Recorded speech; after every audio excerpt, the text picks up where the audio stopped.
Have a seat on your porcelain throne. It's time to talk some shit on the Powell Movement.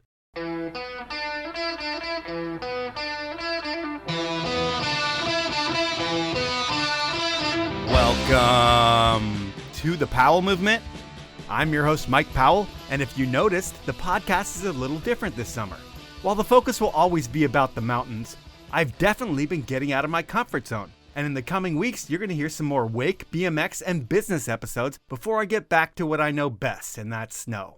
If you're like, I'm not listening to this podcast to hear about bikers, well, know that all of these interviews are going to be really interesting, and if they weren't, I wouldn't put them on the podcast.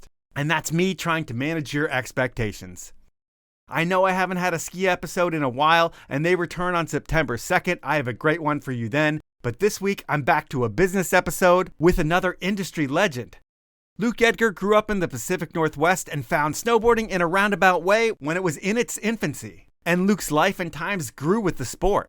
Luke has an insane resume, and between K2, Atomic, Rossignol, Skullcandy, Ogio, and Traeger, Luke has had some incredible jobs, and we talk about them all. Actually, we only talk about a couple of them on this episode because Luke has done so much in his career and he's such a talker. And when I say he's such a talker, Luke's one of those dudes that I can ask a question and he'll talk for like 10 or 15 minutes. And it's awesome and it makes for a great podcast. But if you're looking for me to pepper Luke with different questions throughout his stories, well, that would make this a 10-part episode and I don't have time to do that. But what I did do is I made this one a 2-parter and I love it. I think you're going to love it too. But before we chat with Luke, I want to ask you to do a few things for me. The first is to tell your friends about the show. It really does help things grow. Second, when you see one of my social posts, please either click the like button or share. It's really easy to do, and it does help get a lot more earballs on the show, and it's greatly appreciated. Finally, please support my amazing sponsors who make this show happen. They are Stanley, Peter Glenn Ski and Sports, Elan Skis, Liquid Force, Outdoor Research, and Best Day Brewing. Now, let's talk with Luke Edgar. It sounds like your life is all about snowboarding these days. While we will talk all about your dream jobs, can you tell us about the dream life you've been living lately? Well, I have worked for 35, 40 years straight, or I don't know, since I was 15. And I got a chance to take my first sabbatical or work break last August 1st. And I started by floating 11 days in a row, different sections of different rivers that I'd never floated before in Wyoming, Montana, and did a big road trip. And that was super fun, like every morning getting up and trying to drive to a new location or and get on the river or get there the night before. And so we drove a ton of miles all the way up to northern Montana and then back to Utah. And on the day we left Park City and on the day we came back to Park City, we floated those days too. So that was a super fun way to kind of kick off my first work break where I didn't have to think about checking emails or even having my phone on. Okay. And really had a great time. And then I just wanted to have a winter off where I could snowboard midweek and weekends and go to a bunch of different resorts. So I got one of those mountain collective passes to join my Epic Pass.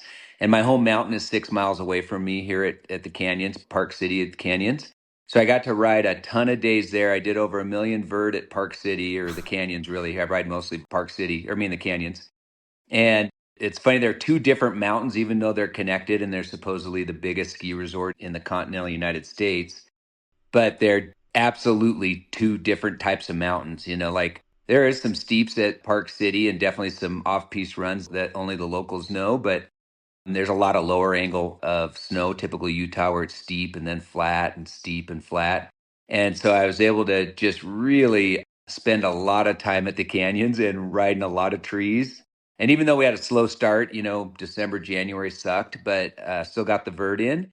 And then February hit and we just like charged it. I got to do a fun trip with 3 buddies, Chris Cooper, Coops, and Yalmar Hedman and Chris E-Tree Engelman. We all went to Japan for a week.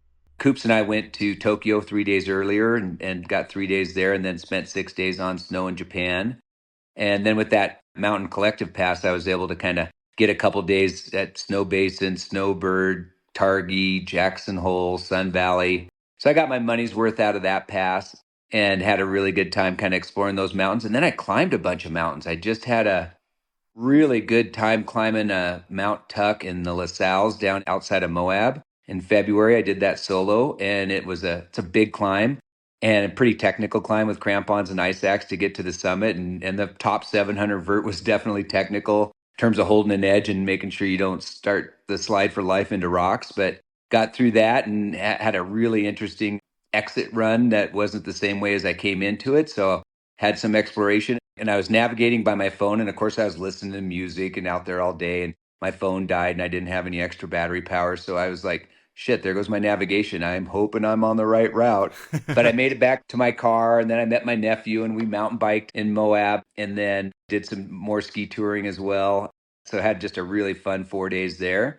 And then I did another cool trip to the Ruby Mountains in central Nevada. And like if you lived in Elko, Nevada, you would absolutely want to have a sled because the sled access to the ski touring is just insane there. But we drove up as far as we could on the main road up there, my buddy Alex Brodel and I, and then we started skinning. But we had a real sporty approach all the way to the summit, a couple of no-fall zones over some cliffs, got into a little bergschrund kind of crack in the snow that we could not get around. We had the ice axes out and trying to dig our way around this little crux, and it was in a no-fall zone and we could not get it. So we had to backtrack and down climb and then go back around another route up to the summit. And that one was absolutely phenomenal turns, Mount Gilbert from the summit down, and really awesome sporty technical line down. And then the lower half of it was just really good creamy snow, and it was super firm going up there. So it's just that awesome kind of spring corn. And then on the way out, I'm kind of like head down and not really paying attention. And I'm pole boarding, with my snowboard on and both feet in my bindings, but I got my poles out and I'm kind of going down snowboarding and pulling down the road. And I wasn't really paying attention. And all of a sudden I came around a corner and I was in like a herd of bighorn sheep, like the rams and everything. There's like 50 or 60 of them. And a couple of the males were like with the big horns were kind of giving me the eye like, whoa, you better not be looking at our girls, which I kind of was checking them out, but I didn't want to get too close. So then I got around that one. And then my buddy Gorio Bustamante from Seattle, he called me 2 weeks ago, right before Memorial Day weekend, and like on a Tuesday and said, hey, do you want to meet us at Mount Adams on Saturday? We want to ski the 333 shoot. And I'm like, ooh, I want to do that. And so I called my buddy Scott and said, hey, let's go climb Mount Adams.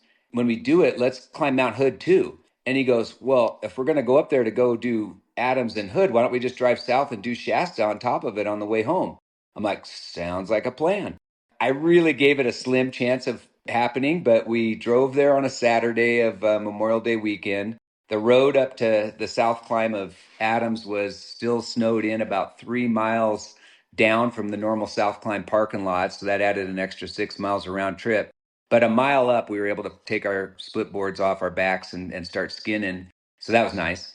We did 8,500 vert in one day that Sunday, and we didn't do the 333 shoot because we got to the top of it. We knew where we were at, but it was an absolute ping pong ball whiteout, and the snow wasn't that good. We're like, screw that. I don't want to go down the 333 shoot, and it adds an extra couple of miles to your exit. And so I'm like, oh, let's just go down the main Sucksdorf Ridge that we climbed up. So once we got down about 1,000 foot down the Sucksdorf Ridge, the snow got good and we got below the clouds. And we were able to ride all the way to a mile within our car. So it was a pretty awesome day. Went down to Hood River that Sunday night of Memorial Day weekend. And my buddy told me about this place called Kickstand. So we went there for dinner and drinks. And I ran into a whole bunch of people I knew, which was super fun.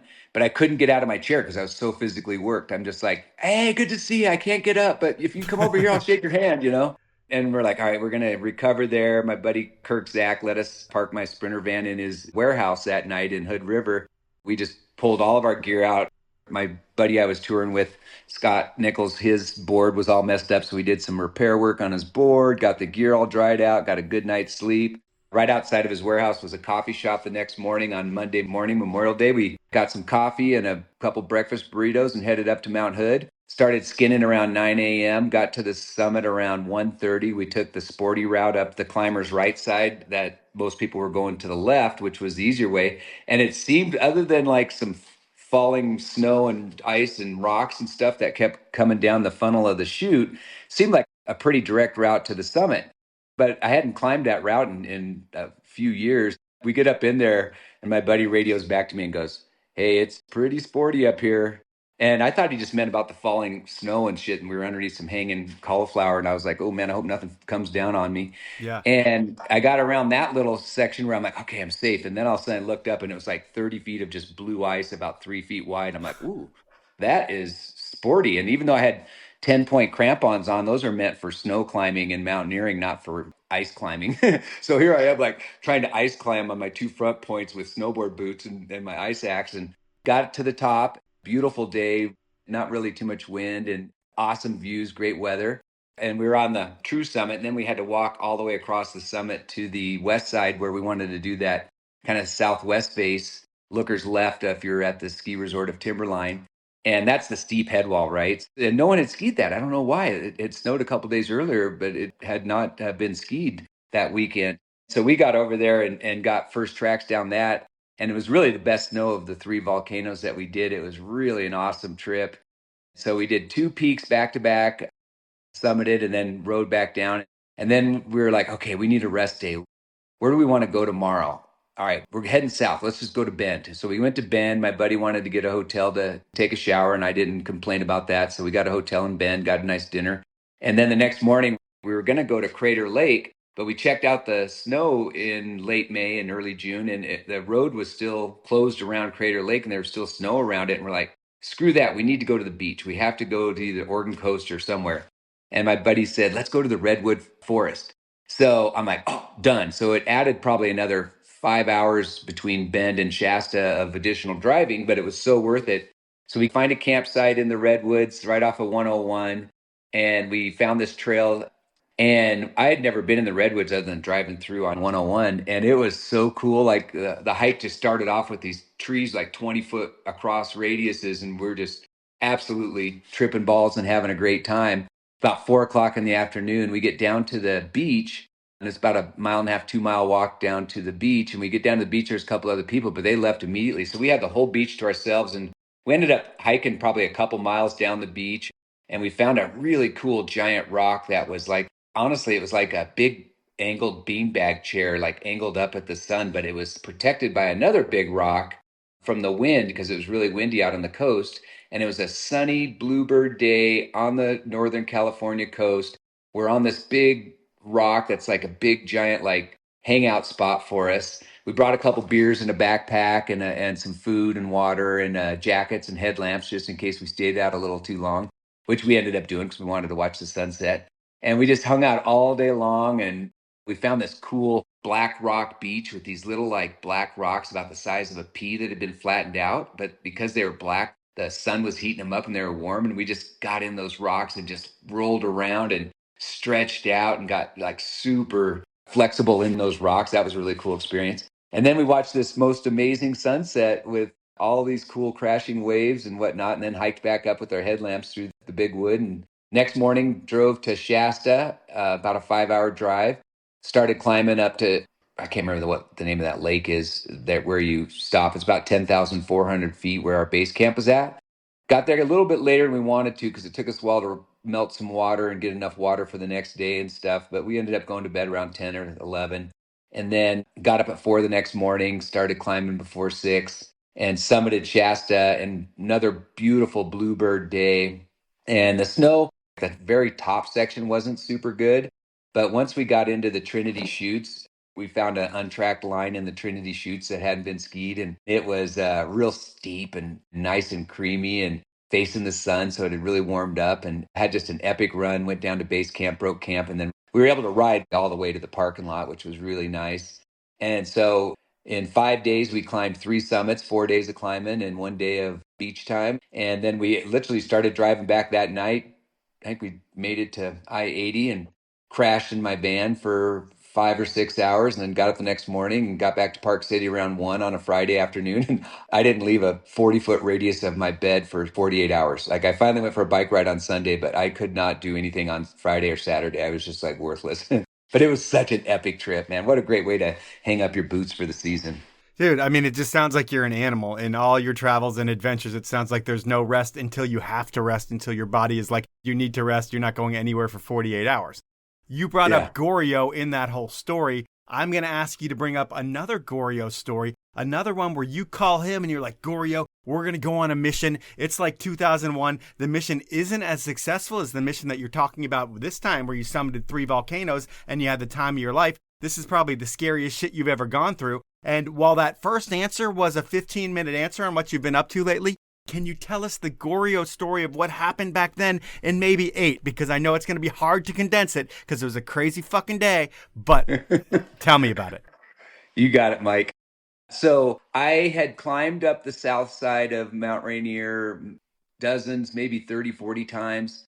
And it was early season November of that year. I knew that from my house in West Seattle to picking up Goryo to getting there and doing the climb and getting back home is about a 12-hour trip. So if you leave at 4 in the morning, you're going to be getting home around 4 in the afternoon. So I pick up Goryo. He's got a girl at his house. He's kind of like, I don't even know if he went to bed. I'm like, all right, grab your shit. I start loading up stuff. You got everything. We take off. We get to the gate of Paradise on Mount Rainier on the south side of Rainier, and it was closed due to too much snow. They hadn't cleared it yet. And so we go get breakfast at a little breakfast place, and we're trying to figure out, like, how do we drive to Mount Hood? What do we do? What's our options? We really were dying to get on snow, and literally dying was almost the word that happened. And so finally we hear the gate opened up. Awesome. So we drive up there. We're gearing up at the parking lot. And Goryo goes, oh, shit, I forgot my transceiver. And I'm like, oh, it's all right. It's early season. It's more about the hike up than it is the ride down. Let's just go make sure we go for a skin. And it was really windy, which obviously with new snow, wind and everything, that those are some clues for the avalanche danger. This is first day of the year too, right? Yeah, it's our opening day of the year. I don't even know if we've done anything else yet. It was early November. So you wouldn't think that that's a typical time, where there'd be a lot of avalanche danger. Sure. So we start skinning up the main ridge and it is just howling. And I forgot a neck gaiter or face gaiter. And the wind is blowing the snow so hard it's hitting your skin. So I had an extra pair of socks in my backpack. I pulled those out, tied them together, made those into like a face mask, trying to like protect my face. And we got up above tree line and we're way up on this windy ridge. And our goal was to get to Camp Muir at 11,200 feet. And we're probably at about 9 or 9,500 feet. And we started at 5,500 feet. We're like, all right, screw it. This isn't going to be good. The wind's blowing this way. Let's go over to the leeward side and see if we can find a little bit of powder blowing over on that other side. And there's a couple shorter runs we can do over there. So we get up there and it's really windy. We saw a little bit of avalanche debris, but nothing to really worry us. And we made a couple runs, and now we're doing our traverse out to get to the parking lot. And he's right behind me. I mean, like 10 feet behind me. And we're traversing, is trying to stay as high as we can. I go through a little train trap that was a creek bed. And as I'm traversing around, Goryo yells, slide. And I'm on a moving island of snow, maybe 20, 30 feet wide. And I don't know what's up behind me, because as soon as he yelled slide, I was on my toe side edge. I turned around to my hillside edge and I started pointing it downhill to kind of get off the moving island of snow and over onto the side that wasn't moving. And Goryo literally is 10 feet away from me. Okay. And I'm still moving, and I'm like moving slow, because once you go the same speed as your island of snow you're on, your skis or your board is going to punch through. And that's when you hit the base layer and you tip over and you get buried, right? So I'm trying to go faster than the snow, but I'm barely moving. And I'm like, come on, come on, come on. I'm almost to the edge. And the second wave of snow up above me was going faster than the island I was on. It hit me from behind. I didn't see it coming, and it just threw me forward. And at that point, I was under the snow, and I went down, I don't know, 20, 30 feet and around a corner. And the whole time I'm swimming, I'm thinking, oh, shit, I hope this doesn't go off a waterfall, because then I'll just get buried for sure.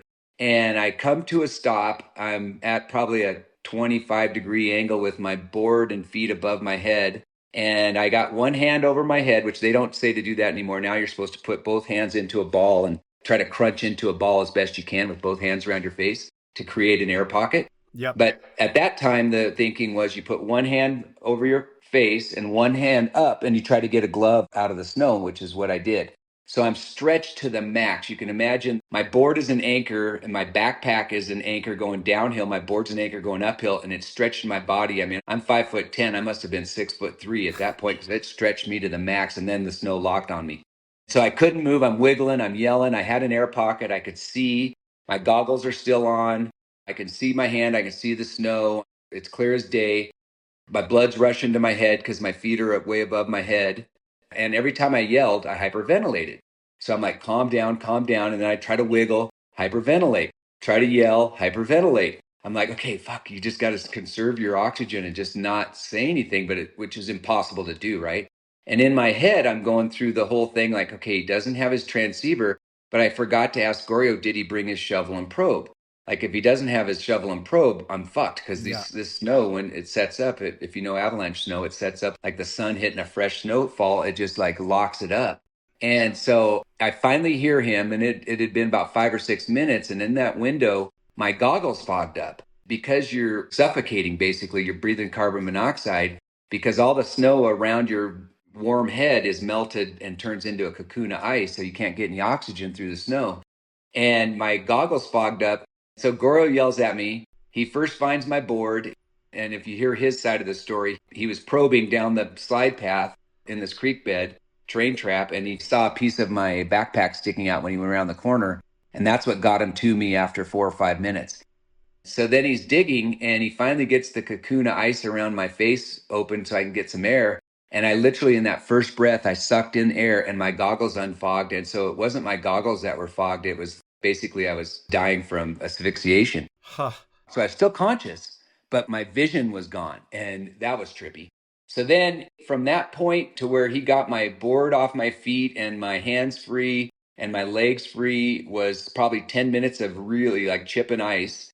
And then from that point, he had all the snow off me except for the compression of the snow on the sides of my body.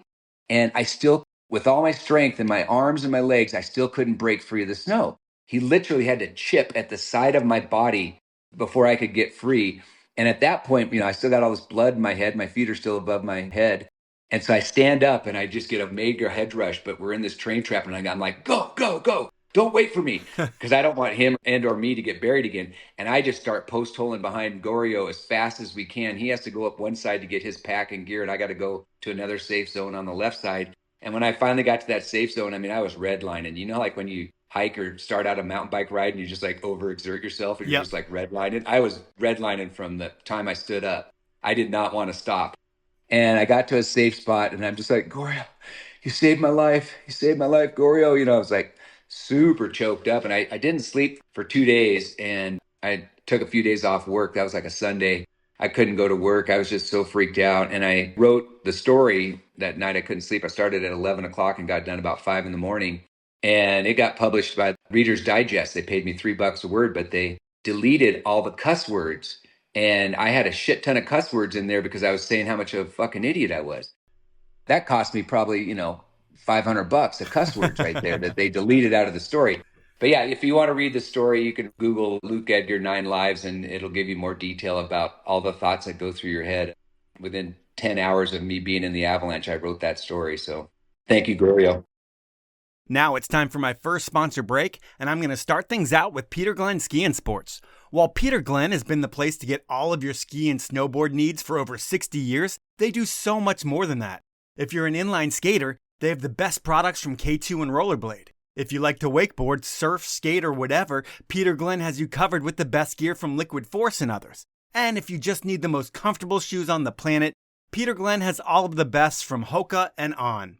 No matter what your summer or winter needs are, Peter Glenn has you covered. And if you can't shop in store, head on over to peterglennsports.com, where you'll find all the brands at the best prices, free shipping on orders of over $50, and you'll have the comfort of knowing that returns are hassle-free with Peter Glenn. So please support the show and buy your gear from the best, Peter Glenn Ski and Sports. Next up, it's Liquid Force, a brand that's been supplying premium wake gear since 1995, and it's not just wakeboards these days. Think the best park, boat, surf, and foil boards, built with state-of-the-art materials and technology to make your day on the water easier, better, and more fun than ever before. From wakeboards to shapers to vests to handles to foils to surfers, whether you're a seasoned pro or just dipping your toes in, Liquid Force has you covered with gear that's not just equipment, it's a lifestyle. And if you want to live that lifestyle, I have a one-time purchase code for you to use on the Liquid Force website. I'm going to save you 15% on your entire purchase. All you need to do is head on over to liquidforce.com, go shopping. After you pick out your brand new TC Skim Wake Surfer or whatever you buy, enter the code POWELL15, that's all capital letters and numbers, no spaces at checkout, and you will get that deal. My final sponsor this round is Outdoor Research. I've loved OR for a long time because they make the best, most waterproof, warmest outerwear in the world. And that's because it's engineered and tested right here in the miserable conditions that the Pacific Northwest can deliver. And there are so many more reasons to be into the brand. While everyone knows they make the best lightweight hiking pants ever built, their new line of high-performance mountain biking apparel has been getting rave reviews from bike media. And when I recently chatted with OR's newly minted X Games gold medalist Tom Van Steenbergen and his brother Bass, they couldn't stop talking about how they've never had better gear. And that's what I think every time I get an OR package. Wow, they really thought about every detail to make this work better for me. To make your gear work better for you, head on over to outdoorresearch.com and check out the brand new Freewheel collection and everything else on the OR site. They cut no corners and they have the best in style and function on the planet. Those are my sponsors. Now let's jump back into the podcast. That's scary shit, and you were lucky, and you've been lucky with life too. And when we were setting this podcast up, you said that you needed to get back to work. And looking at what you've done over the depth and breadth of your career, you've had so many great jobs with so many incredible brands, and you've helped make a lot of those brands explode. At this point, money-wise, do you have to work, or is it something that you just want to do? I would go to work no matter what. The last company I worked for, the stock lost 90% of its value. So that was my awesome retirement and my second home up on the Washington coast and all that stuff. That's still a dream, but it's not going to happen right now. And I was going to get another job anyway, but there's a lot of jobs that you could do where you don't have to make that much money. You can have a ton of fun. You're working with great people that you love with products that you're passionate about. Now I'm at the point where I still kind of got to like put in another few years because I love to adventure. I love to travel and I love to fish and I love to climb mountains. So if I want to keep doing those things, that costs money. And so I definitely want to keep working in order to support that. My son's going to law school, so he's going to go to Boston College Law School this fall. So we're going to help him with his rent. So I still need to have an income despite all those years of hard work. All right, well, getting into your life and times, your snowboard origin story is so different than anyone else's that I've had on the show. And we're not going to spend too much time in your childhood, but you're born in Yakima, you're raised in Spokane, and I'll jump straight to high school because I think you went to high school in the early 80s. And what group did you fit into and what kind of shit were you into when you were a high school kid? So I graduated in 81, so it was late 70s, and I liked sports, but I wasn't a jock. I was more of probably a head, if you want to look at it in terms of what they called people back in the 70s. And I had some buddies in high school from a very early age. I loved hiking and climbing, and my stepbrother, Dale Farnham, the late Dale Farnham, got me into climbing. He has several first ascents on Mount Rainier skiing, and I have one first ascent on Mount Rainier snowboarding. So I really loved following in his footsteps and loved camping. So I joined this youth leadership cadre in Spokane, Washington that was ran by Ole Olson. He was a retired colonel that worked out at Fairchild Air Force Base teaching survival schools to the Air Force pilots.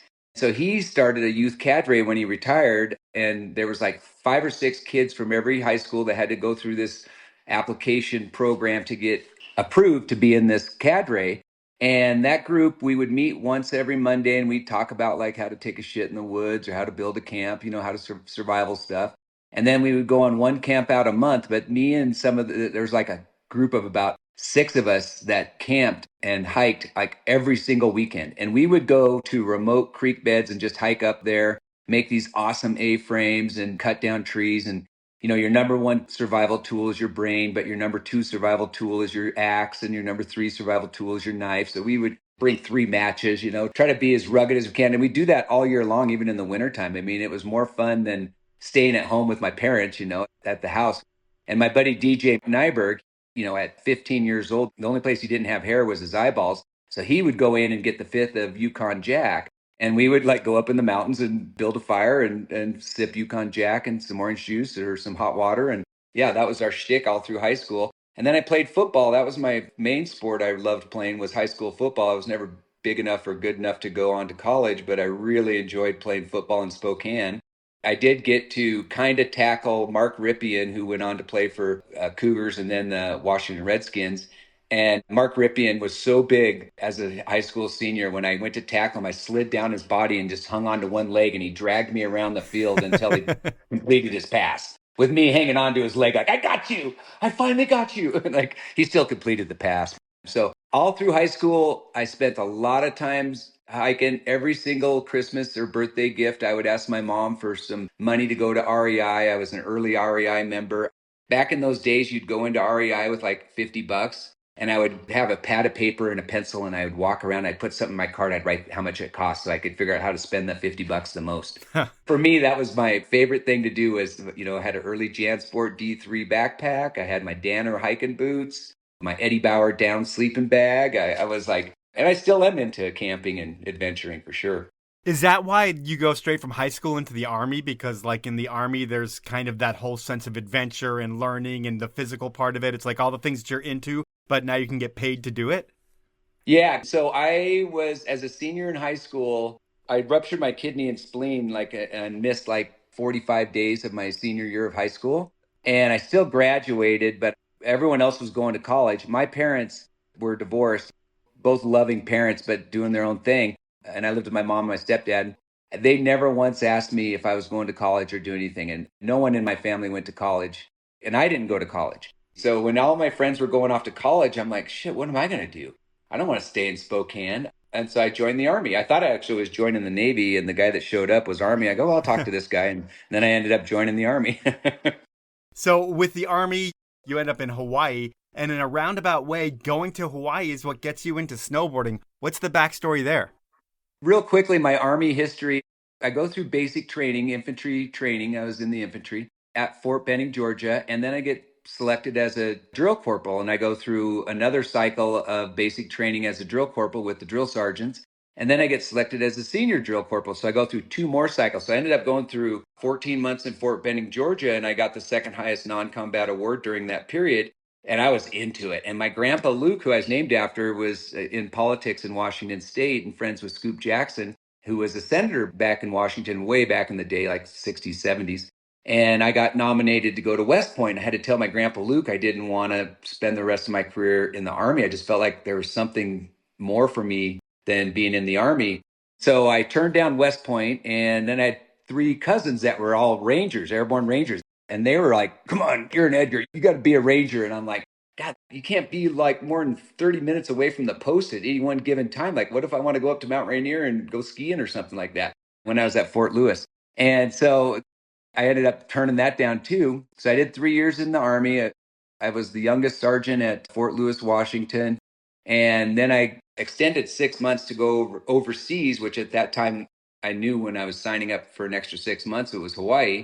And right when I got to Hawaii, there's an in-processing unit of all the military people that come in that Monday morning that came in over the weekend. There's probably like 60 of us. And they wanted to know if anyone in our group had had any lifeguard training. And I was a junior lifeguard, but I wasn't a lifeguard. So I raised my hand and said, hey, I've got some lifeguard training. And so me and this other guy went in to interview for that job. He was a real lifeguard, or actually a lifeguard, and I wasn't. But he had an Article 15. He got in a fight and gotten in some trouble. And I had all these awards. So I got chosen for it, went to lifeguard school, and I taught drown proofing in Hawaii. This is when I'm 21, 22 years old. So I'm in Hawaii. I'm 22 years old. I'm fit as fuck. I'm like in really good shape because that's what they do to you in the Army. Yep. And my uniform was these little short shorts, these OP red shorts, like the Ocean Pacific red shorts that were lifeguard shorts, like with a 1 inch inseam. Like I couldn't wear shorts like that today because things down there hang a little lower than they used to. Yeah. So those little short shorts were short. And I have this Izod tattoo I got when I was in basic training. So I got an alligator tattoo, which is stupid as fuck, but that's what I got on my chest. And I look like I'm 12 years old and I got my Varney sunglasses because that's what all the lifeguards have. And I would get in front of these groups 3 times a week and I'd teach them drown proofing because within 72 hours of arriving in Hawaii, you got to be drown proof just so that you don't go out on the beach and get pummeled right on your first weekend getting there. And you're surrounded by water, right? So you need to know how to survive in the water. So I'd get up in front of these guys and I had a deep voice, even though I looked like I was like 15 years old. And I had my hands behind my back and I'd be walking in front of these guys. Good morning, class. My name is Sergeant Edgar. And these guys are looking at me and they're all older than me. And they're like, who is this guy? He's a kid. And he goes, for approximately the next 4 hours, you will be taught how to survive should your ship or plane go down. In addition, you'll learn about the dangers of the ocean and da da da da. So I'd go through this thing and then we'd separate the swimmers from the non-swimmers. And That was kind of a fun class, but it got boring. And then my last 8 months in Hawaii and my last 8 months in the Army, I was the military liaison at the Honolulu International Airport. There, we had a 1 day on, 2 days off shift. It was a 20-hour shift, but then you had 2 days off. And I had a driver, and my driver was into surfing, and so was I. So he would pick me up at the beach with my uniform because we'd have to be at the airport by 11. So I'd go to the beach, ride my beach cruiser down there in the morning. He'd come down in the van, pick me up at the beach. I'd go surfing, and then on the drive to the airport, I'd throw my bike in the back, and then I'd change into my clothes, get all the salt off my face, and look all good. I had these awesome Filipino girlfriend, local girlfriend there, and I loved that little 8 month window of hanging out with all the airport personnel because all the information booth people there in Hawaii have to speak multiple languages, so there's just people from all over the world that work at the airport there that I got to work with and had an awesome time. And then while I was there, I saw in a surf magazine a snowboard. And I'm like, I got to buy one of these snowboards. We have these golf courses back in Spokane. And I didn't think about it for Schweitzer or Mount Spokane or Silverhorn. I thought of it for all the parks and the golf courses that are on steep hills in Spokane.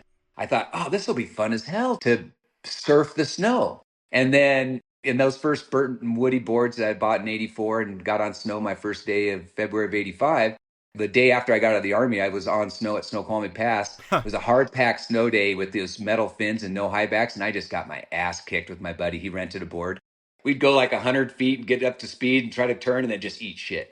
And I finally found some crunchy powder that had like an inch of rain crust on it, which would have been terrible to ski, but it was perfect for these snowboards. And I'm like, oh my God, that's the feeling I love. That's the feeling. And that first day, I caught the bug, and I have literally been passionate about snowboarding ever since then, and skiing and all the, just any snow sports, just being outside, inner tubing, tobogganing, you name it. I love being on snow and being outside, and it's never left me. And I see that other people kind of grow out of it and move on.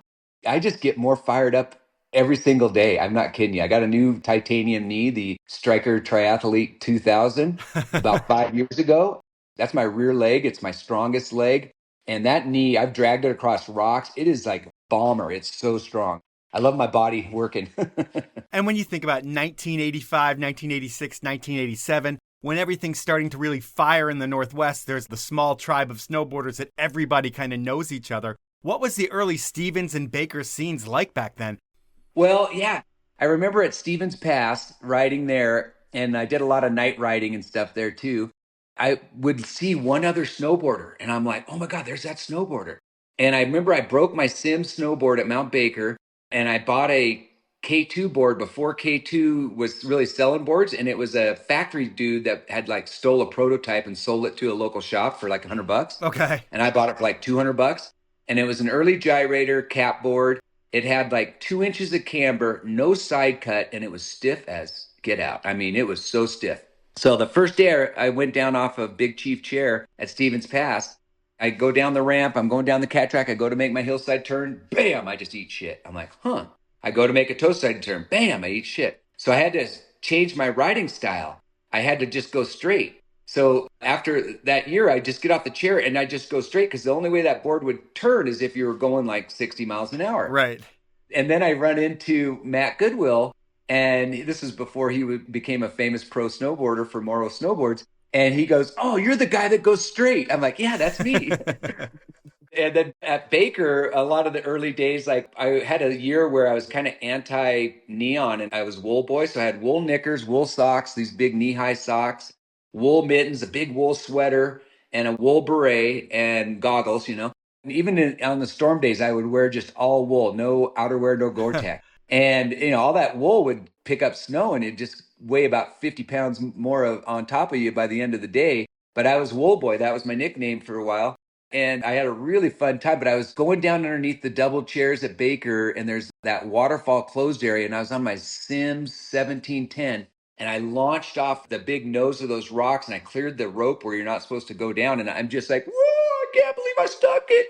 And then all of a sudden, I see that the creek I'm on is actually a waterfall, and there's water shooting out of it. So I reach out with my right hand. It's like a 25-foot drop down to the rocks below. And I grab onto the tree, and my wool mitten freezes to the tree, and my hand slips out of it. And so I'm going down backwards in the water now, and my snowboard hits a rock right between my feet and takes out like a half a grapefruit. And then that throws me into a front flip forward, and I land in like 12 inches of water with my face up against the snowbank and my body in the water and on the rocks. And I chip all my teeth and I crack my nose. My goggles are off. I'm bleeding. And I'm like, oh, fuck, I did something to my ass. I hit my ass really hard. So I got to dig my way up out of this like 15 feet of snow up to the top. And when I get up there, my new Bull goggles are at the bottom.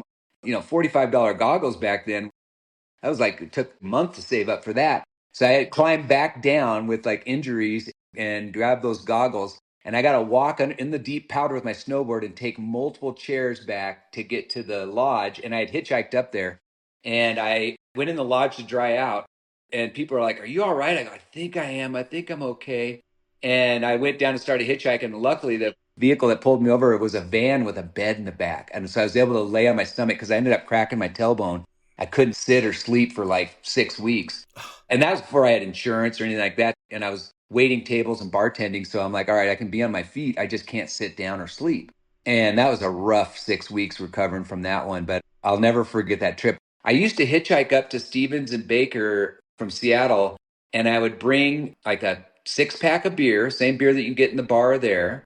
I'd bring my little Coleman stove and my 3-season tent and my sleeping bag. And I didn't have a 4-season tent, but I had a special spot at Stevens and a special spot at Baker that I would go set up my tent at. So at Baker, it was when the old lodge was the only lodge there, not the new White Salmon Lodge. And there's a little mound of snow between the two parking lots that goes up about 50 feet. So I would hike up on that mound and pack a little spot down there. So one of the nights that we partied afterwards and tailgating in the parking lot, and I go up to go to bed and I'm pretty buzzed. And I can't remember what happened, but I remember I woke up just freezing. And I somehow ended up in the girls' dormitory at Mount Baker where the girl employees worked at. And they had all got up the next morning to leave. And it was probably like 7:30 in the morning and the dormitory's empty. And all of a sudden the door swings open and it's Duncan Howitt, the mountain manager. And anybody that knows Duncan, he's a badass. And still kicking and still a badass today. But you can imagine back in the late 80s, he was ultra badass and he's a big guy. And he's like, what are you doing here? And I'm like, my tent got wet. And I get, he's like, where's Bass? Like, you want to know where Jason Bass was? I'm like, I'm by myself. He goes, you got 2 minutes to get out of here. I'm like, okay, Duncan, I'll be out. I ran out of there and didn't get in too much trouble. And Duncan and I are still friends today. So I got nothing but the best to say about him. It's time for my second round of sponsors, and I'm going to start with Elan Skis. I've been skiing on Elan, the Ripstick and the Playmaker, for the past 3 seasons. And when I first started doing ads for Elan, I would rave about the quality of the skis because you really can see a difference in the fit and finish from an Elan compared to every other ski on the wall. I'd always attribute that to Elan having the best factory in skiing, their heritage in building spare no-expense yachts, and having real skiers build the skis in the Slovenian Alps. That combination has created lively, playful skis that remain rock solid underfoot at high speeds and have really made me feel like I'm a better skier. And while it's not ski season, when it is, if you demo skis before you buy them, please support me in what I do and try an Elan, and you're going to see exactly what I'm talking about. If you buy skis without the test drive, trust me and head on over to elanskis.com to see all the choices, and you're going to have more fun on the mountain than you ever have before next season. Next up, it's Best Day Brewing. And while I love a cold beer, I don't always need the alcohol. And that's where Best Day comes into play. It's brewed with people like you and me in mind. The skiers, the snowboarders, the skaters, the bikers, the runners, the gym rats, the bladers, the surfers. Anyone who loves parking lot beers, tailgate beers, studio beers, workshop beers, you get the idea. Best Day is the best way to celebrate your best days and not to have to worry about the drive home or a lot of calories or anything else for that matter. While I'm not saying don't drink alcohol, there's a time and a place for everything. When it's doing time, I like to drink Best Day straight up. But when it's drinking time, I like to mix in a Best Day between every alcoholic drink to keep me sharp and in control. It's a cheat code for all-night fun. To find out more about the Best Day flavors and buy some, head on over to bestdaybrewing.com or pick some up over on Amazon. My final sponsor is the brand that has created the most incredible pint glass in the history of the world. I'm talking about Stanley. Yes, that brand that makes your grandfather's favorite green coffee mug. It's also the brand that's front and center in the life and times of pop icon Olivia Rodrigo, and a brand that I'm proud to say has been supporting the outdoors and the sports we love since before the other copycat brands existed. Stanley invented the category of keeping things hot and cold in 1913, And while their quenchers have taken over the world by storm, I personally swear by their adventure stacking pint beer glasses, and have used them almost every day for the past 7 years. No joke. I also love all their choices of food jars and storage items for parking lot fare at the mountain or during my 1 day a year at Wild Waves, which is coming up. To see all the products from Stanley, the brand that everyone's talking about these days, but I've been talking about for over 7 years, head on over to stanley1913.com and go shopping. Those are my sponsors. Now let's jump back into the podcast. Well, legendary dude, and when you talk about legendary people in Northwest riding, especially at that time, I mean, there's such a long list of names. I think it all starts with Craig Kelly. There's Dan Donnelly. Ranquet was here. I mean, do you have a great Craig Kelly story from your days just riding before you became a snowboard industry dark man? Well, I will tell you that I was the best snowboarder on the mountain when there was no other snowboarders on the mountain. And then I started realizing, oh my God, like the talent is really good. Like there's some good guys. I remember riding with Mike Ranquet when he was like 16. And I'm like, oh, these kids are so much better than I ever will be. And I knew that I was never going to be a pro. I was going to contests and stuff in the early days. And I'm like, all right, I'm not going to be a pro. How do I get free lift tickets? Kind of kept thinking about that. And meanwhile, I'm in Seattle, I'm waiting tables and bartending and bussing and doing all that stuff that you do in Seattle to work the different shifts. Were you a male model too? Is that what I heard? I did. I made some money modeling. I got to go to ASR and a bunch of shows in New York City and Vegas. And I was a fit model. So I would wear 2 pairs of underwear and I would try on outfits and stand behind the sales reps. And that's honestly how I learned I'm like, shit, that's all these guys do is they show the stuff and then they like write down an order and then they sell it. I'm like, I could do that. So I started interjecting to the buyers of the stuff I was like that I liked.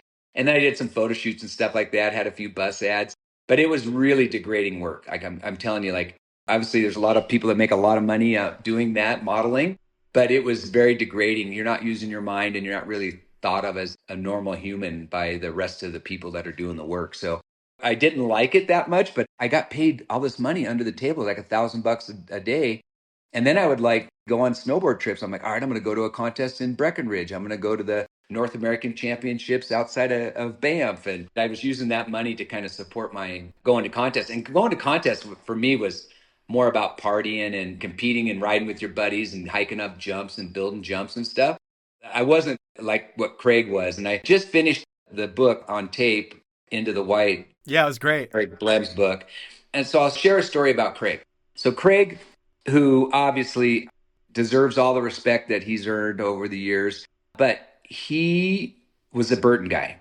Then I started working at K2.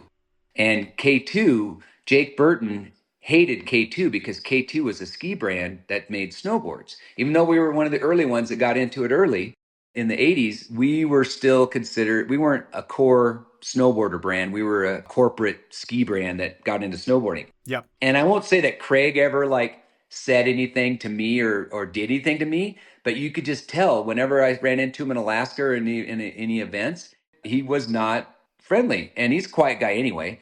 And then Jake just absolutely hated Brent Turner, my boss at K2, and me at K2. So while I listened to that book, I shared a lot of commonalities with Craig's upbringing and my upbringing. And I literally pulled over after the avalanche story was over, relating to my avalanche and what he went through and how his final thoughts, knowing what those final thoughts are, especially when you're a father with young kids. And I had 2 young kids when I was in my avalanche. And I know what he went through. I literally pulled over and started crying and had to turn it off and pull my shit together. And so in the process of listening to that book, I think I always kind of held a grudge against Craig. And yet who would ever admit that? Because he's been a wonderful person and a wonderful human being. And, obviously a godfather of the sport. So how could I say that I ever had ill will feelings about Craig? But I really never forgave him until I listened to that book. And it put me in that position of saying, you know what? I understand where he was coming from, and he had Jake in his ear and everything like that, about like how competitive Jake is in business. And Jake was in his ear, and we did some cool shit back at K2. I mean, that's one thing you and I share. We will always have a big piece of our heart tied to some of the brands that we've been a part of. And For K2 sure. is one of those brands. and that will always make us brothers. But yeah, that's my Craig Kelly story. I can't say I forgive him because he never did anything. It was probably me that held the grudge, not him. You know what I mean? Well, what's funny is most people wouldn't hold a grudge against Craig. There's probably a ton of people that held grudges against Ranquet because of just how he was when you rode with him as a 16-year-old till probably now. Who knows? But when you think about Ranquet, what's a good story about him? Because he seemed like he was in his own little world of fun and he didn't give a fuck what anybody else thought. And that was kind of the attitude of snowboarding, but he lived it better than anybody. Yeah, I like when I went to the last Baker Bank slalom, not this last year, but the year before, they canceled this last year's one, and I wasn't going to go to it anyway. We were in Japan, but the one before I went to, I got one bank slalom trophies in every age group since I was 17 or the 17 to 30 group and then up. And so the key is to get to that age group early before your younger buddies that are 3 or 4 years younger than you get into that age group because they're better than you. So that's how I've always won duct tape, in case you're wondering my little trick. And if they ever do a 70 and older category, because I just won the 60 and older category, if they do the 70 and older category, I'm going back, man. You know it. I'll probably go back again between now and then. But the last time I went, Ranquet was there, and he ended up hanging out with me a bunch. And I realized he's had a tough life, you know, a dark life, and a lot of heartache and trouble. And that's a bummer because, you know, he was full of talent and he was crazy and different. And, you know, you hear in the story about his connection to Craig at an early age and how Craig was a good mentor to him. Yeah, so I don't really have a lot of good stories about him other than just remembering riding with him at Stevens Pass on the backside when he was 17. And that was really, honestly, when I realized I'm never going to be paid to do this because he is so much better at me at 17 than I will ever be at that time when I was 25 or 26 or 27.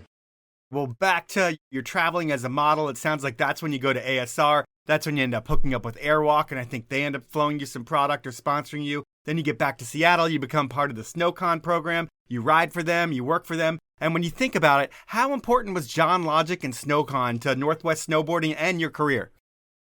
Oh my God. So how I met John was I didn't have a car, but my now wife, at that time girlfriend, had a car. So I put snowboard stickers on her car and I'm driving her car. And I'm working at this club called the Vogue in the mid 80s. And if anybody knows Seattle history, this is one of the hardest hardcore clubs in Seattle. And all the bands like Nirvana, Mudhoney, Soundgarden, you name it, the Seattle grunge scene, they all either hung out at the Vogue or they played there. And a lot of times they would play under different guises. There'd be like a bass player from one band and a drummer from another band and a guitar player from another band. And they'd come together and they'd do some jam session one night. You wouldn't even know who they are unless you were like super in the scene. And so at the mid 80s in the Vogue was pretty crazy. And I'm also had still doing a little bit of modeling. And I got to get on with Airwalk was my first sponsor. And I was the first sponsored snowboarder they had. Lisa Hudson, shout out to her. And then through them, I met Trey Cook at Wave Rave. And I was one of the early riders for Wave Rave. And then I was like an early rider for Mambo Sock. And then like it just kind of snowballed, Batwave gloves, all these like early brands, a lot of them that aren't around anymore, but awesome brands at the time in the 80s. And so back to John Logic, he sees a snowboard sticker on my car when he's up there scouting locations to open up a shop because his partner that owned SnowCon down in San Francisco told him to open up a shop in Seattle. And I think that's a whole nother podcast that you should do is John Logic. For sure. Because he's got the stories about how Craig and those other guys kind of told him to go to Seattle. And so he sees me and he goes, hey, I'm going to open up a shop here. So I give him my phone number and we end up connecting. And I'm like, anything I can do to help, let me know. So there was times when I'd have to work at the store, but like not getting paid. And I didn't even know how the cash registered worked. He'd just have to go to the bank or something. He's like, hey, I need you to come down and cover for me tomorrow. And so I'd go and hang out there and, you know, we'd do our thing. And if he had brands that he wanted to see, like when Mambo Sock, when Tom and Dan King, he's like, I don't know. These guys seem like college frat boys, which they were. And he goes, I don't know if this thing's going to be cool. Will you come down and take a look at when these guys come by tomorrow? So I did. And I put on a Mambo Sock. I go, oh, I love this thing. These things are going to blow up. And they did blow up. They were short lived, but they did blow up. And so they brought them in and SnowCon sold a ton of them. And I think when I was just helping him out, this is how I also ties in how I met Gorio. Gorio, and I think one of his cousins or two of his cousins came in to rent snowboards to go snowboarding. And he goes, I'll tell you what, I'll give you the snowboards for free, but you got to take my friend snowboarding with you. So I was the friend. And so they got free rentals and then they took me snowboarding. And of course, I talked the whole time and got them all fired up on snowboarding and talked all about it. And then we just became friends after that and friends for life. But yeah, John Logic was super influential in the whole Seattle scene, the whole Northwest snowboard scene. And you think about the pockets of skiing and snowboarding. You got the Northwest, you got NorCal, you got the Rockies, you got Utah. I mean, the Northwest was a real awesome hub to be from and to earn your stripes. You had mentioned working at the Vogue, and that seems so interesting because the music at that time coming out of Seattle was so important to the whole country. And you're working there. Are you seeing all these bands perform live? And the snowboard industry was kind of connected to the music industry at that time, it seems like Ament and all those people seem to know all the snowboarders, or a lot of people that I've interviewed. Did you know those people as well? I wouldn't say that I was a super grunge guy. Like I was into music, but I wasn't like into music. And I was into snowboarding. And this was a means to an end for me. And probably because of that, I was good at kind of managing the bar. Because a lot of those guys had underage girlfriends. They'd try to sneak in, and that puts the people that work there at risk and the establishment at risk. And you'd have to have some really tough conversations. And I can't remember if it was Alice in Chains, the drummer, jumped on my back because I wouldn't let his girlfriend in. And I'm like, oh God, like, dude, you weigh like 90 pounds. Get off of me. Because like my shift would either start at 8 p.m. or 10 p.m. and go till 2, and then we'd after party. And then like next thing you know, my best friend, Big Shig, would come to pick me up the next morning at 7 a.m. to go to Stevens Pass. And I literally had not gone to sleep yet. And so I would put my jacket over my head in the Carmen Ghia, and he had his skis on one side and I had my snowboard on the other, and he'd drive his little orange Carmen Ghia up to Stevens Pass or Baker. And I would just sleep the whole way. And then I'd get out of there in the morning with a pretty foggy head and put the duct tape on around my boots. And then we'd snowboard all day long. And I'd sleep on the way home and go take a nap when we got home and then go to do another shift the next night at 10 o'clock. So yeah, the snowboard scene was very intertwined. I remember when I broke my Sims board, I didn't have a new board. So I put like a United Way kind of thermometer gauge for the money gauge that I, hand drawed with black Sharpie and a red Sharpie. And then as the dollars went up, my goal was to get $200 so I could buy a new snowboard. So I had a separate tip jar for the regulars to tip me. And then I had my other tips that I would use to live on. And like I vowed to work a shift every day until I got a new snowboard. So I worked like 14 days in a row and saved up that money. And that's how I bought my first K2 board. Speaking of K2 boards, eventually you're testing K2 boards, and I think you're going with engineers and marketers, and you're probably going down to Hood and different places and testing. Yeah. Does that all happen through John Logic and SnowCon, or is there another way that happens? No, it actually happened, I think, through Dan Donnelly. So I knew Dan Donnelly. He was coming down to this one restaurant I worked at in Seattle on Capitol Hill called Testarossa. It was a Chicago stuffed pizza, kind of fancy pizza place on Capitol Hill. So Dan would come in there, I'd hook him up. And so Dan's like, you need to like be testing some boards and riding some of these boards. So I met Brent Turner and Jason Kasnitz, who were the first two guys kind of starting the K2 snowboard program. This is like 88. And I went down to Hood and tested boards with them multiple times and did some focus groups at SnowCon that I got other snowboarders together with them to kind of like do some focus groups. But I still didn't think about working there.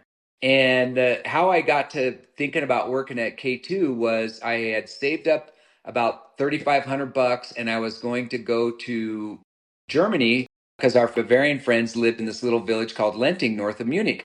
And I'm like, all right, I'm going to Europe. I saved up $3,500. I'm going to go to Europe and I'm going to try to make it last as long as I can. So literally like a week before I was leaving, I had a dream. And in that dream, I was late for the ferry to go out to Vashon Island where K2 was based at the time. And I was late for work and I woke up in a sweat and I went, oh, I should work there. So, I mean, literally, that's how I thought about working there. Was I had no prior thought prior to that dream. And the next day, this is again late 80s when there's still a lot of neon shit going on. So I put together a little packet and a letter to Brent. In the envelope, I put the 8 basic Crayola crayon colors, blue, red, orange, whatever. So I wrote him a note and I said, you cannot put any more neon on your snowboards. You cannot put any more teal on your snowboards. These are the only colors you can use on your snowboards. And then I said, when I get back from Europe, I really want to help you guys and get a job there. So tell me what I need to do. I am willing to start at whatever level you want. I really believe that you guys got something and I can help you. And so I mailed him the letter, went to Europe, didn't hear anything. I think I talked to John Logic on a payphone like 6 weeks into my trip. And he said, hey, Brent asked about you. He wanted to know when you're getting back and he'd like you to give him a call. So I'm like, oh shit, awesome. I was all excited. And I think I was in Switzerland at the time when I called him. And I got home in mid-December and I started as an intern at 20, I want to say 28 years old, as an intern at $7 an hour, capped with no benefits and no overtime. This was in January, and they were getting ready for the big SIA show in March. And they had developed a new binding that was pretty sick. That there was a lot of binding issues back then when bindings were breaking real easily. And they had used this Zytel out of Italy, this cool nylon that doesn't break under cold temperatures. So they had a really bomber good binding that was, at the time when we launched it, was the best binding out. And so I went to that SIA trade show. I worked every weekend at demos. I got to work under the ski rep, Tom Hamilton, the Northwest K2 ski rep. And back in the late 80s, McBee was the rep agency for K2, and they had all these legend reps that had been with him forever, like Tom Beach, who was the captain. I work for Tom Beach. Oh, yeah. So, I mean, legends, Tom Beach, legend. Yeah, he's a legend. And Tom Hamilton was the Tom Beach of the Northwest. He was a legend. He was one of the probably three most influential people in my career, in my life. Tom Hamilton was, and was just absolutely wonderful. But all these reps were really good. They just weren't snowboard reps. They were ski reps. Sure. So I was struggling with that, but I went to the first SIA show, and John Logic is sending all these dealers over to see me. You got to go see Luke at K2. So with the binding, I got the boards in, right? Like when you have one hot product, you can get the other products in too. So I am getting people all fired up on the brand and on these bindings and what we're doing as a brand. I'm still getting paid $7 an hour, and I'm just like feeling like I'm in my home, right? Being at SIA. And Rich Rodstein, the CEO of K2 at the time, comes over and says, and he was like a super nerdy dude, like didn't ski or snowboard, talked out of his nose. Luke, I understand you're doing a really good job with the snowboard department. And I'm like, yeah, I'd do a lot better job if you let me go out and buy a Lincoln Continental. And he goes, whoa, little cocky, are we? Something like that. And I go, no, seriously, Rich, give me $3,000 and I will get a super sick car with suicide doors. It'll have K2 on it and it'll be so cool. And he actually did it. He let me go buy a 65 Lincoln Continental. That was so fun. I found one over in the Tri-Cities. So I drive over, I meet the guy. His name was Clifford O. Flatten. What an awesome name for a snowboard rig. And he was 75 or something like that. So he's original owner. It's gold colored with white leather interior. And then when his wife leaves, he puts his arm around me because I had to convince him to sell it to me. Like I'm telling him what I'm going to do with it, that it's going to be the K2 rig. It's going to be famous. Like I'm going to treat it so good and blah, blah, blah, blah, blah. And so he's like, all right, I found the guy that I want to sell it to. And so he puts his arm around me when his wife walks away and goes into the house. And he says, I'm going to miss this car. I used to get 8 in the front and 69 in the back. Oh, it's so good. I think he died right after that because I'd be driving that car and all of a sudden the windshield wipers would start going or the lights would flip on and off. And that car was possessed. But I drove that to ASR multiple times, to SIA multiple times, all the ski areas in the West. It had studded snow tires. I had chains. I had an airlift on the back. I had a little 1959 DeVille trailer that I would tow. And it was absolutely a wonderful period, the early 90s of skiing and snowboarding. It was just awesome. And you're this core Northwest snowboarder who grew up with all the snowboarders. I mean, like we said, you knew Craig, you knew Ranquet, everybody that lived up here you knew, and you're riding with them and you're friends with everyone in the business. Was there any hesitation taking a job with a ski brand? Like you said that Craig kind of gave you the cold shoulder after you went to K2, maybe not before that, but was there anybody else that gave you shit because you were with a bunch of skiers? No, my first snowboard was a Burton, and my next couple were Sims boards. And when I got a K2, for some reason in my mind, I thought, these guys have been building skis for a long time. K2 is an iconic Northwest brand. Growing up in Yakima, I learned to ski at White Pass. Yep. And that's where Phil and Steve Mayer are from. And they won tons of Olympic gold medals. So for me, being a fan of K2 was not a stretch. And thinking that K2 could be a cool snowboard brand was not a stretch at all. And yet it was hard to do because it's a disruptive space. I was there 10 years and We started at the bottom and at the back of the line. But my last 6 years at K2, we were the number 2 brand behind Burton, and you would never know it. You would have thought it was Ride or, there was a million other brands that had more hype than K2. And how we became the number 2 and maintained the number 2 brand position was product, right? We had good product.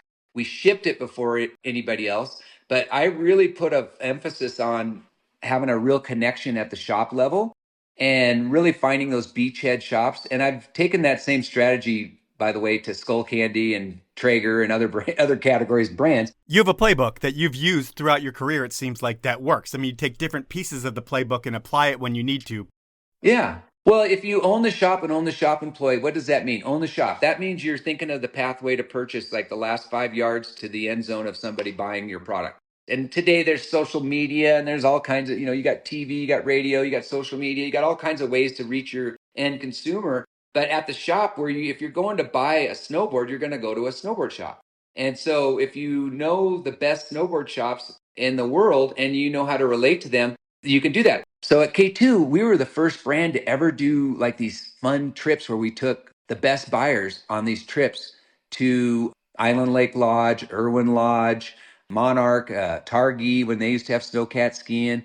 We would go there and have these dealers meet us there, and they got to hang out with each other and share ideas. And then they got to meet us and our team, and they realized that people at K2, because we had the longest running team all through the 90s, like we didn't have a ton of turnover. Like we had the same sales guys and they were awesome. And we had the same in-house guys and they were awesome. We had a few different team managers. Blue Montgomery, awesome dude. Loved the short window of time we got to work with him. Kevin English was the K2 team manager. Dave Billinghurst, can't forget Dave. I've almost killed him 10 times. So we had a lot of really good people that stuck with us. And then these buyers got to make relationships not only with their local rep, but with the in-house team. And we really worked on finding win-win solutions and solving problems and just making sure their staff was motivated. We shipped before everybody else, so we got to do our clinics early. And that was a big way we stayed up in front of other brands because, those first clinics, they're actually more aware than they are on their 10th or 20th clinic. They're kind of like getting bored, like, oh, this guy's a shitty presenter. I don't really want to pay attention. But with K2, we got them excited and got them paying attention. So that's owning the shop. And then owning the shop employee is just really like the swag and the pro forms and the contests that we would do and things like that would make sure that the shop employee is not only not embarrassed to wear a K2 hat, but actually proud to wear it and is willing to enlist people into the brand and defend it and recommend the brand. And those are things that you can use in any industry. But I really have taken that owning the shop and owning the shop employee approach to my whole 30-year career of being in lifestyle brands. I mean, when you look at your career, one of your biggest assets seems to be team building, whether it's on the office level, at the dealer level, or consumer level. And I've heard you called the king of culture, the guy that can rally people around an idea to create something memorable. And when you think about that, was Festical your first big event where you did that, where you brought the whole in-house crew together and got them excited about an event, and then you brought all your dealer base together and then got them excited to party with you and meet the in-house crew? And by doing that, you just create a bond that you can't really break, you can't create anywhere else in the industry? Well, so the first trips were those smaller snowcat trips, but then that's limited to like how many in-house and how many dealers can you get, right? Okay, 3 snowcats, 30 people. Then we're like, how do we get more people coming? So then we started doing these Mount Rainier trips where we would climb up the north side of Mount Rainier, up the Interglacier, 3 miles in, 3 miles up, and you get a 4,000 foot run. And we were doing that in the third week of June. And we were doing it on a $500 budget. I had one buddy that worked at a prison, so we had access to expired food. That's how we kind of bought really cheap food. So you're taking dealers out on prison food? Yeah, prison food. And we'd never told them that. And then we had sponsors that for beer, Jägermeister would always throw in a bunch of cases of Jägermeister. And they had to get there. We'd all meet at Snowboard Connection, then take the ferry over to Vashon, go do a factory tour, spend the night out on the grass at Vashon Island right outside the factory, which you can imagine the conservative people that work there are like, what, people are camping on our front yard? I'm like, yeah, those are the snowboarders. Of course they're camping. We're not going to get a hotel. And then the next day we would drive to Mount Rainier and we'd get a whole camp circle and I'd bribe the rangers there. You were only supposed to have a group of less than 40 people. And like the last time we did it was 120 people. And then they finally kicked us out. But we did it like, I want to say 4 or 5 years. And we'd party that night. And then the next morning, I drive around at 4 a.m, honking my horn in the Lincoln Continental saying, get your goat smelling butts out of bed. Let's go. Let's go. We'd have a big pot of oatmeal going. Oh, that right before we go to bed, I would go around and look for people's packs that were packed. I'd unpack some stuff and I'd throw a fifth of Jaeger in there and then pack it all back in there. So people were carrying fifths of Jaeger up 4,000 feet and didn't even realize it. And we get to the top and there was like Jaegers everywhere. I mean, all kinds of crazy stuff going on.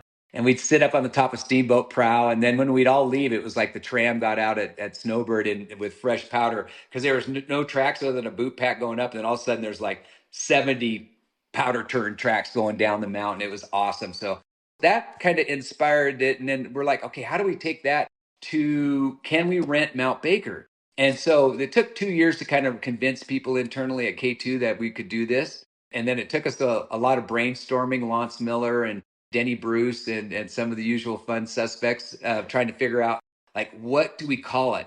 And the Festival came up because we wanted a festival. We wanted a spectacle. We wanted to be kind of like a Burning Man on snow and dress up in different costumes each night. And we wanted to have activities going on like during the day after you're done snowboarding. And then we reached out to Mount Baker and we figured out the first week that they were closed Monday, Tuesday, Wednesday, Thursday, and then they go to the weekend schedule, that we'd have everybody come in on Sunday. We'll build the camp over the weekend at the upper parking lot. And then we had everybody come in on Sunday. And then we had the private ski area for 2 years that we did it all to ourselves, Monday, Tuesday, Wednesday. I want to say Thursday. Might have been 3 days, but I think it was 4. And we had like a swag bag for everybody that came. All my reps, I told them, I'll pay for your RV, but you have to have at least a third of your crew has to be girls. If you're all dudes, you're paying for your own way, and I'm not paying any of it. So that's how we had a pretty good ratio of girls to guys. We had portable hot tubs, and one of my event organizers, Dave McKay, grew bamboo. So he had a whole bamboo forest around these portable hot tubs. We had a portable fire truck shower stall in there. We did those big rollers, cable things, that the wooden things that you wrap the big cable around. We had those up on end, and we did races on there. So you'd stand on them, and you have to wear a helmet. And we had people sign waivers. And the stuff we put in there, like all the ways you could die, was hilarious on this waiver back when we would just write our own waiver. And we'd start these races. These guys would be running down there and get ran over them. We had BMX jousting. We had full body foosball where you had to put your hands in the gloves and play foosball in a foosball court. All kinds of crazy fun stuff and activities. We had a big snow dome room, and the only way to get in was through like a doorman to get into this room, and the only way to get out was a 30-foot like slide for life out a tunnel of snow. And the sheriff and the fire department guys would go in there, and as long as no one was drinking and driving or partying and driving, they were okay with whatever they saw in front of them. And oh my God, people were just so stoked. I remember kids just like, I haven't got laid in like 3 years. This is the best event I've ever been to.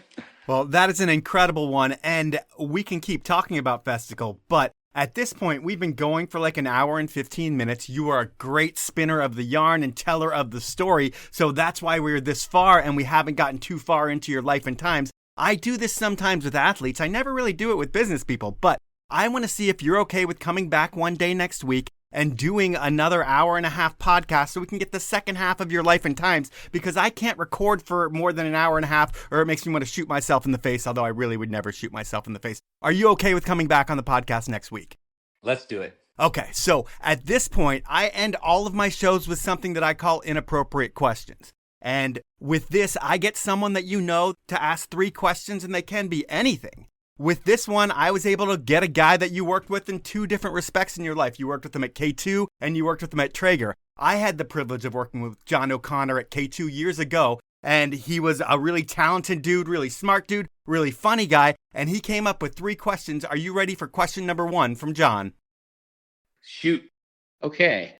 Before anyone knew who the My Pillow guy was, tell us about your first and last experience listening to his speech. So My Pillow guy, Mike Lindell. So when we first started at Traeger 10 years ago, we inherited a bunch of different distribution channels, and one of them was a farm and ranch rep group, and they participated in a buying group called Mid-States that is a conglomeration of about 700 stores, about 40 bill-tos that are all into the farm and ranch world. And if you have farm and ranch products, Mid-States is awesome. But we saw those same dealers at the Orgill show. And so we're going to all these trade shows, and we're like, wait, I just saw you like 2 weeks ago at this other show. Why are we going to all these shows? So the Mid-States is having their like trade show nightly meeting with all their vendors and dealers, and the president gets up there and talks, and he starts talking shit about like other dealers and whatnot. And I wasn't really feeling it. And then he goes, and now our featured speaker tonight is the My Pillow guy, Mike Lindell. Now, Mike Lindell, this is before 2016. So this is like back in I want to say 2014. So before any of the politics that everyone knows him for today. All I knew was he was the My Pillow guy. And we're drinking beers, and I'm in a group of people with a bunch of other people around us, and I go, fuck this shit. I am not sitting around listening to the My Pillow guy. I am fucking down on this beer, and I'm heading to the bar. I'll see you guys later. And I literally guzzled that beer and threw it down. And John's going, quiet, Luke. Some of these guys like this guy. And I'm like, I don't give a shit. I am out of here. And then literally right after that show, we pulled out of it. That was our last Mid-State show, because I'm like, all right, if you're going to have My Pillow guy coming to the show, I'm definitely not coming back. And John had to say that when you said, fuck this guy, I'm not listening to this guy anymore, was the second that everyone in the crowd went quiet and everybody heard what you said and were kind of like, dude. Yeah, he was like, chill out. And I'm like, I was insulted that they were thinking that we would want to listen to that guy. And I stormed out of the room and we left the group. And obviously it didn't hurt our sales growth. We grew like crazy. That's amazing. All right, let's jump into question number 2 from John. Can you finish this story? I was naked up to my neck in the river, holding my rod over my head, hooked to a smallie, and this happened. There you go. All right. I was on a river. I can't remember some weird Native American river name up in Maine with a guy when I was working at Atomic and lived up in New Hampshire. And so we're up there fishing, and I have a rod out of the back of the canoe with my line sticking out and the hook in the water, like maybe a foot down in the water. My buddy's in front. I'm in the back of the boat, and I've got another fly rod, and I'm throwing it out there, and I hook into a smallie, and I'm trying to row with one hand and fight this smallie. And all of a sudden, I hear line ripping out of my rod behind me. Zzz! And my rod rips out of the back of the boat, and we're like 30 feet offshore. So I look over on shore and kind of get a eyeball of where we're at on shore. I still got the fish on my other rod that I'm holding in my hand, because I'm going to go back and get that rod. Yeah. And it's cold. It's springtime. So we cruise over to the shore. Finally, I fight the smallie. I get him in there. I let that guy go. And then I get naked, and I'm like, I'm going to go find that rod. And it's cold water. So I take my waders off, my boots off, and I'm tiptoeing out there. And there's other people fishing, going by and stuff. And I get out on the water, go underneath the water, and I'm too far downstream. I got to like go back in stream, hike back upriver, and then start up higher to get my rod. So I cruise by underwater. I get my rod, and I unhook it, and it had this fly on it that I just caught a big trout on. And I'm like, I don't want to lose this fly. So while I'm out there, now I'm acclimated to the water, and I'm naked, and I'm like, I might as well throw a few casts. The next thing I know, I hooked into another fish. And so, yes, I have caught fish naked before, not on purpose, but I figured while I was out there, I might as well keep my hook in the water. That's how you catch them. All right. Well, that's amazing. And that is question number 2. Let's go to his final inappropriate question. All right, Luke, this one goes back a few years, but you were famous for your dressing themes at the Festical. Tell us an interesting story where your dressing up led to, how do I explain this moment? Yeah, I don't know if I actually understand the question, but I will. So every single rep had an RV, and every RV kind of had an internal theme going on in the RV up at Mount Baker for the Festival. So before I would get into my costume, and I have a big bag and box of costumes and wigs and different things to wear, I would go and see what everyone else was wearing and kind of like test out the wares at each one of these RVs to kind of prep for the night festivities. Then I'd go back to my RV and take my outfit to the next level. And all I remember is we had Michael Fronte there and the Freaky People, and the Freaky People loved us. And Michael Fronte came back 2 years in a row and played for us, Spearhead. And we had such a good vibe and energy of the whole group. I mean, it was a real positive, feel-good trip, with a lot of crazy shit going on, but It was very positive. All right. Well, we'll say that is Inappropriate Questions, and that's half of our podcast. And you've been known forever as the legendary force of energy and excitement in the world of snowboarding and beyond. And I see that now, the way that you're able to get people hyped up, because you have these ideas and it's the way you can tell a story. I can only imagine when it's something that you're super fired up about and you want to get everybody else fired up about. I can see you easily doing that, and it's cool to hear that come out in the first half of this podcast. It'll be great to connect again next week and talk about it more because your story is a cool one, and I want to thank you for your time. Right on, Mike. Thank you too, Ben. So that was part 1 with Luke Edgar, and what a cool story so far. One thing I wish I brought up was the ski and snowboard rivalry within the walls at K2. Because while everyone did like Luke, part of his crew thought they were way too cool for school, and you could visibly see that separation in the halls of K2 and on the ferry. But that was just between ski and snowboard. But when you think about the skate guys, well, just about everyone in the snowboard department had this high school mentality, and the skate crew was lower than the nerds would be. Good news is, a lot of that crew is out of the snow business altogether.